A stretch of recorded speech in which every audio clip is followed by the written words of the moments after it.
Congress president സ്ഥാനത്തെ ചൊല്ലിയുള്ള തർക്കം തെരുവിലേക്ക്. ആന്റോ ആന്റണിയെ KPCC പ്രസിഡന്റാക്കാനുള്ള നീക്കത്തിനെതിരെ കോട്ടയത്ത് KPCC പ്രസിഡന്റ് കെ സുധാകരനെ പിന്തുണച്ച് പോസ്റ്റർ പ്രത്യക്ഷപ്പെട്ടു. പാലാ മുതൽ ഈരാറ്റുപേട്ട വരെയുള്ള വിവിധ സ്ഥലങ്ങളിലാണ് കെ സുധാകരനെ പിന്തുണച്ച പോസ്റ്റർ എത്തിയത്. സേവ് കോൺഗ്രസ് രക്ഷാസമിതി പൂഞ്ഞാർ എന്ന പേരിലാണ് ജില്ലയിലെ പാലാ മുതൽ ഈരാറ്റുപേട്ട വരെയുള്ള സ്ഥലങ്ങളിൽ പോസ്റ്റർ പ്രത്യക്ഷപ്പെട്ടത്.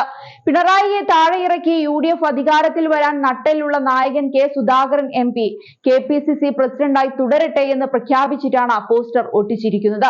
കഴിഞ്ഞ ദിവസങ്ങളിൽ പൂഞ്ഞാറിലും പത്തനംതിട്ട പാർലമെന്റ് മണ്ഡലത്തിലെ വിവിധ സ്ഥലങ്ങളിലും ആന്റോ ആന്റണിക്കെതിരെ കോൺഗ്രസിലെ ഒരു വിഭാഗം പ്രവർത്തകർ പ്രതിഷേധവുമായി രംഗത്തെത്തിയിരുന്നു.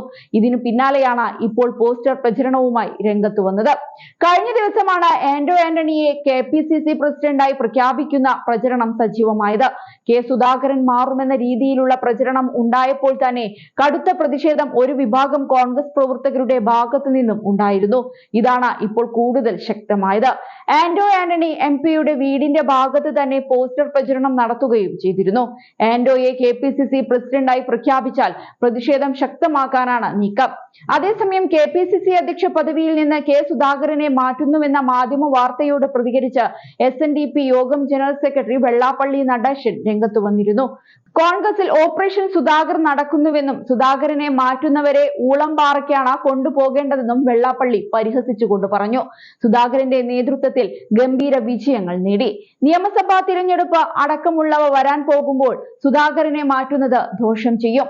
സുധാകരൻ കരുത്തനും മിടുക്കനും പ്രഗത്ഭനുമായ അധ്യക്ഷനാണെന്ന് തെളിയിച്ചു കഴിഞ്ഞു.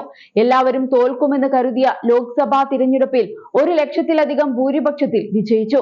സഭയ്ക്ക് വഴങ്ങിയാൽ കോൺഗ്രസ് മൂന്നാമത്തെ കേരള കോൺഗ്രസ് ആയി മാറും. കോൺഗ്രസ് മതേതര പാർട്ടിയാണെന്ന് പറയുകയും ആന്റോ ആന്റണിയെ പ്രൊമോട്ട് ചെയ്തിട്ടില്ലെന്ന് സഭ പറയുകയും ചെയ്യുന്നു. ഇതിന്റെ കളി എന്താണെന്ന് അറിയില്ല. ആന്റോ ആന്റണി 4 വട്ടം ജയിച്ച പത്തനംതിട്ട പാർലമെന്റ് മണ്ഡലത്തിൽ ഏതെങ്കിലും ഒരു കോൺഗ്രസുകാരൻ വിജയിച്ചിട്ടുണ്ടോ?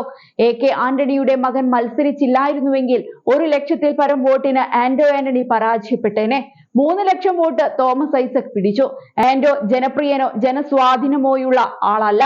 ആന്റോയുടെ സഹോദരങ്ങൾ നേതൃത്വം നൽകുന്ന സൊസൈറ്റി കൊള്ളയടിച്ച് ജനങ്ങളെ ചതിച്ചെന്നും വെള്ളാപ്പള്ളി മാധ്യമങ്ങളോട് തുറന്നടിച്ചിരുന്നു.